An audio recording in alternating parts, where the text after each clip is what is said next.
अस्सलाम वालेकुम गाइस। मैं हूं सगीर। आज हम क्लास 9 की मैथमेटिक्स स्टार्ट करेंगे। आज से क्लास 9 की मैथमेटिक्स का जो पहला चैप्टर है वो है real and complex number. Real and complex number. पहले हम लोग रियल नंबर को स्टार्ट करेंगे, फिर हम कॉम्प्लेक्स नंबर के ऊपर आएंगे। पहला जो पार्ट है वो है रियल नंबर का। रियल नंबर हम किसे कहते हैं? रियल नंबर से पहले मैं आपको थोड़ा बहुत बेसिक बता दूं कि पहले जो नंबर आते हैं उनको कहा जाता है natural number. Natural number. Natural number को एन से शो किया जाता है। ये स्टार्ट होते हैं वन से और एंड नहीं होते, यानी अप टू इनफाइनिटी, इन्फिनिटी तक चलते हैं, एंडलेस होते हैं। दूसरे नंबर पर जो हमारे मेन नंबर आते हैं उनको कहा जाता है होल नंबर। होल नंबर हम किसे कहेंगे? होल नंबर को शो किया जाता है W से, और ये स्टार्ट होते हैं जीरो से और इनकी भी कोई एंडिंग पॉइंट नहीं होती, यानी एंडलेस होते हैं। उसके बाद जो थर्ड नंबर है हमारे, उनको कहा जाता है integer number. Integer number. Integer number को शो किया जाता है Z से, और ये zero plus minus one plus minus two plus minus three, जो भी पॉजिटिव और नेगेटिव नंबर होते हैं उन सारे के कॉम्बिनेशन को हम लोग इंटीजर नंबर कहते हैं। उसके बाद हम लोग माइंड अप करेंगे अपने मेन कॉन्सेप्ट के ऊपर, जिसका नाम है रियल नंबर। रियल नंबर हम किसे कहेंगे? रियल नंबर की मायने होती है कि रेशनल यूनियन इरेशनल, यानी रेशनल और इरेशनल दोनों को कंबाइन करके जो नंबर आते हैं उनको हम लोग कहते हैं real number. First of all, आज की क्लास में मैं आपको रेशनल नंबर और इरेशनल नंबर का पूरा कॉन्सेप्ट दूंगा A to Z।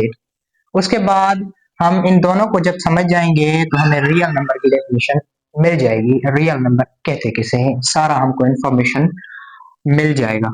First of all हम आते हैं अपने रेशनल नंबर पे। क्यू का मतलब क्या है? क्यू का मतलब है रेशनल नंबर। Rational number. और ये जो क्यू डैश है इसका मतलब है इरेशनल नंबर। Irrational number. पहले हम लोग डिस्कस कर लेते हैं जल्दी से रेशनल नंबर हम किसे कहेंगे, और उसके बाद हम इरेशनल नंबर पर भी मूव करते हैं। अगर आप रेशनल नंबर को समझ गए तो इरेशनल नंबर समझना ज्यादा मुश्किल नहीं। रेशनल नंबर को शो किया जाता है क्यू से। इनकी वजह क्या है, इनकी डेफिनेशन क्या है?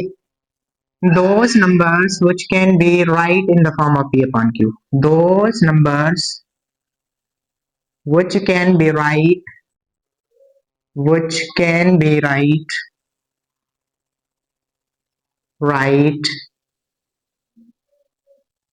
in the form of, in the form of P upon Q, in the form of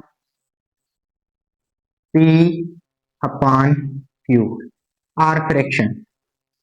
P upon Q के फॉर्म में लिखें या फ्रैक्शन के फॉर्म में लिखें, उनको हम लोग रेशनल नंबर्स कहते हैं। P upon Q का मायने क्या है? P upon Q का मायने है कि कोई सा भी नंबर हो जो कि फ्रैक्शन में हो, जो कि किस में हो? फ्रैक्शन में। फ्रैक्शन मीन्स जैसे 1/2 है, 2/3 है, 4/8 है, 3/6 है, 22/7 है, एक्सेट्रा। ये सारे के सारे नंबर्स जो हैं ये P बाई Q के फॉर्म में। लेकिन इनमें ये बात आप जहन में रखना कि Q जो है, Q does not equal to zero. Q zero के बराबर नहीं होना चाहिए। P तो जीरो हो सकता है, कोई मसला नहीं उसमें, लेकिन Q जीरो नहीं होना चाहिए। जैसे फॉर एग्जाम्पल लिखा हुआ है 1/0, ये रेशनल भी नहीं है, ये फ्रैक्शन भी नहीं है, ये अनडिफाइंड फॉर्म, अनडिफाइंड फॉर्म है। इसको बाद में मैं डिफाइन करूंगा। कुछ कुछ दिनों के बाद मैं इस पर भी वीडियो बनाऊंगा। ये अनडिफाइंड फॉर्म है, अनडिफाइंड फॉर्म यानी ऐसा फॉर्म जिसको मैथ में हम लोग डिफाइन नहीं कर सकते, इसको अनडिफाइंड फॉर्म कहा जाता है। ये ना तो रेशनल है ना ही ये इरेशनल है, बल्कि ये अनडिफाइंड फॉर्म है। बास किताबों में ऐसे भी लिखा होता है कि 1/0 is equal to infinity. Infinity का भी मायने में आपको बताऊंगा। ये असल में 1/0 इंफिनिटी के बराबर भी नहीं होता।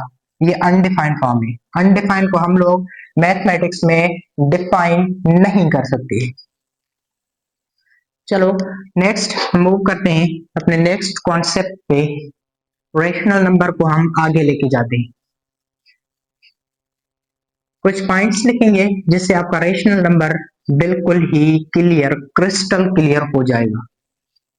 पहला पहला पॉइंट है हमारा रेशनल नंबर के लिहाज से कि all terminating decimal fraction are rational number. All terminating decimal fraction are rational number. Decimal fraction are rational number are rational number. First of all हम ये डिस्कस कर लेते हैं कि टर्मिनेटिंग किसे कहते हैं।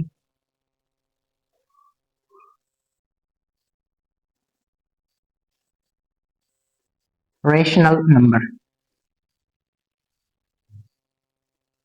फर्स्ट ऑफ ऑल हम ये डिस्कस कर लेते हैं कि हम टर्मिनेटिंग किसे कहते हैं।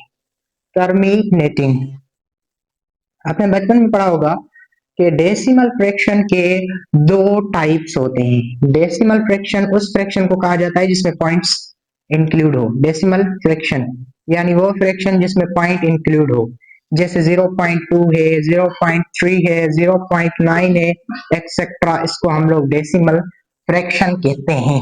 डेसिमल फ्रैक्शन के दो मेन पार्ट होते हैं। एक को हम लोग कहते हैं terminating decimal fraction, terminating decimal fraction. Terminating DF में लिख रहा हूं डेसिमल फ्रैक्शन को। और एक होता है नॉन टर्मिनेटिंग डेसिमल फ्रैक्शन।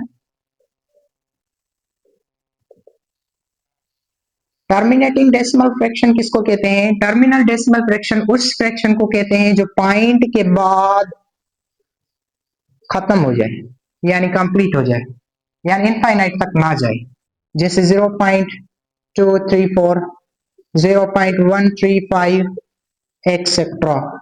जो भी फ्रैक्शन हो वो पॉइंट के बाद खत्म हो जाए, यानी 2 नंबर के बाद, 3 नंबर के बाद, 4 नंबर के बाद, बट उसकी एंडिंग पॉइंट होनी चाहिए।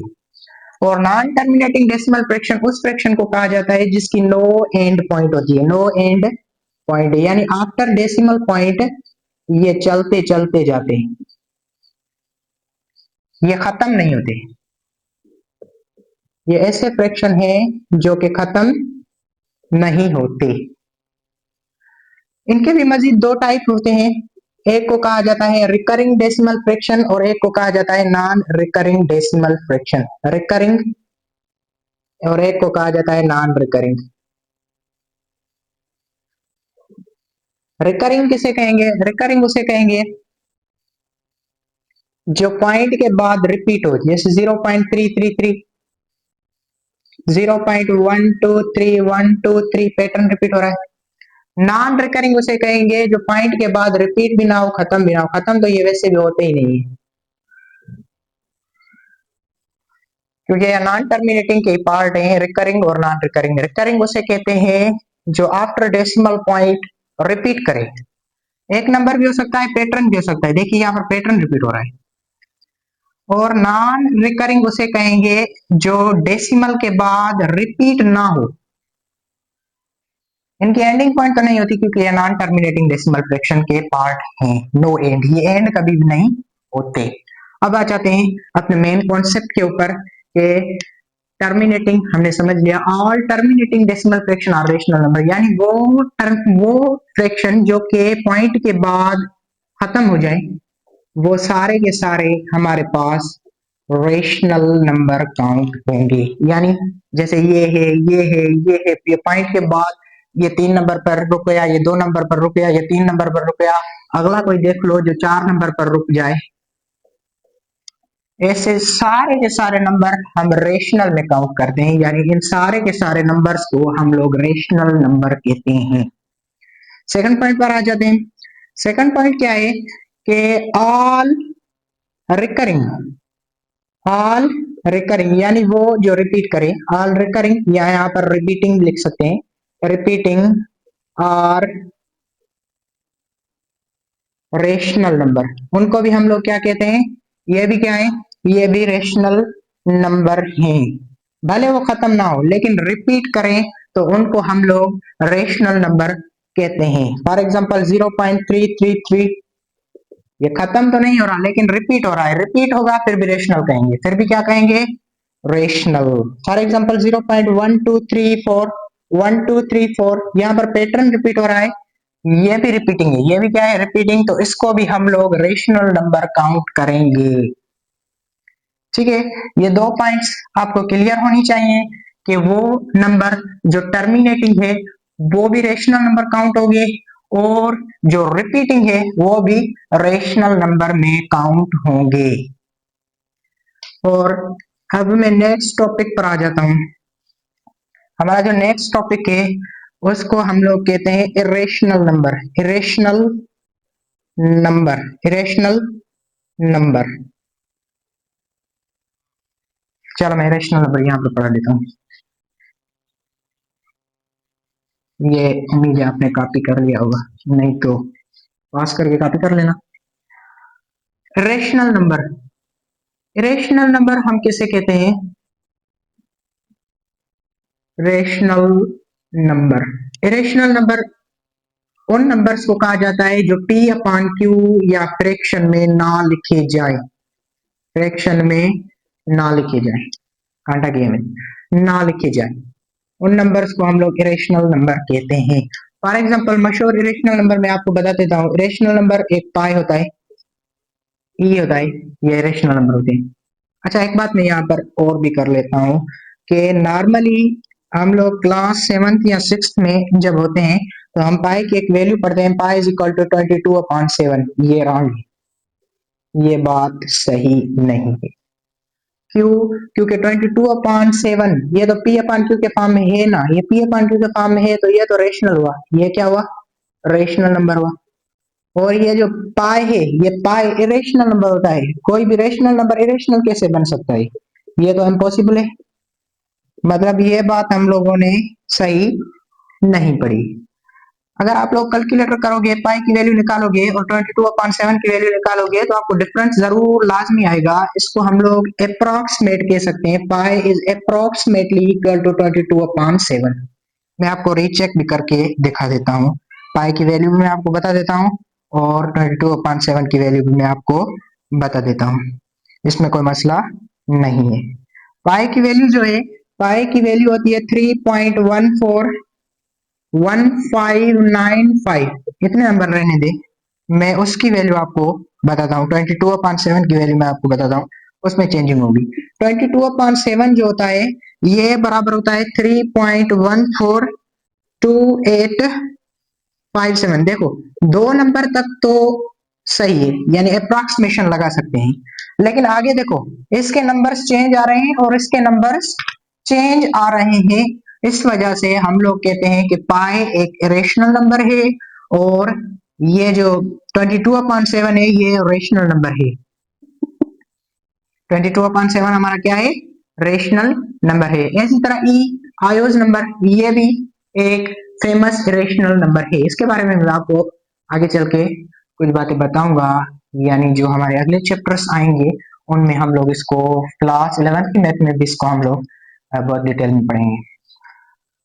और इसमें जो दूसरी पॉइंट है वो ये है कि all non terminating and non recurring, non terminating यानी ऐसे नंबर जो के रिपीट खत्म ना हो, नॉन टर्मिनेटिंग यानी जो खत्म ना हो, एंड नॉन रिकरिंग और रिपीट भी ना हो, non recurring are called decimal fraction, are called decimal fraction, उनको हम लोग कहते हैं ये क्या है, हमारे डेसिमल फ्रैक्शन है। फॉर एग्जांपल मैं लिख लेता हूँ 0.12345 अप टू चलता जाता है, कोई पैटर्न इसमें ना तो रिपीट हो रहा है और ना ही ये खत्म हो रहा है, यानी नॉन टर्मिनेटिंग भी है और नॉन रिकरिंग भी है, तो इसको हम लोग कहेंगे कि ये हमारा इरेशनल नंबर है। और लास्ट पॉइंट, आज के लेक्चर की लास्ट पॉइंट, कल मैं आपको इसकी एक्सरसाइज कराऊंगा। आज के लेक्चर की लास्ट पॉइंट ये है कि all surds are irrational number, all surds are irrational number, यानी जो हमारे सर्ड्स होते हैं, सर्ड्स आपको पता नहीं होगा, मैं आपको बताता हूँ, इरेशनल नंबर होते हैं। सर्ड को हम लोग यहाँ पर लिखते हैं, all surds are irrational number. Surds हम उसे कहते हैं जिसका हम रूट हटाएं तो भी वैल्यू हमारी पॉइंटों में आए। फॉर एग्जांपल रूट 2 है, रूट 3 है, देखिए रूट 16 है, इसका आंसर तो 4 आ रहा है डायरेक्टली, ये सर्ड नहीं है। सर्ड उसे कहेंगे जिसका रूट हटाएं तो हमें वैल्यू पॉइंटों में मिले, यानी इनकी हम वैल्यू निकालते हैं तो इनकी वैल्यू हमें पॉइंट्स की फॉर्म में मिलती है। इसकी वैल्यू आती है 1.41 और इसकी वैल्यू आती है 1.7071। देखिए इनकी वैल्यू पॉइंट्स में आ रही है, तो इन सारों को हम लोग सर्ड्स कहेंगे, और सर्ड्स जो भी होते हैं वो इरेशनल नंबर काउंट होते हैं। Thank you.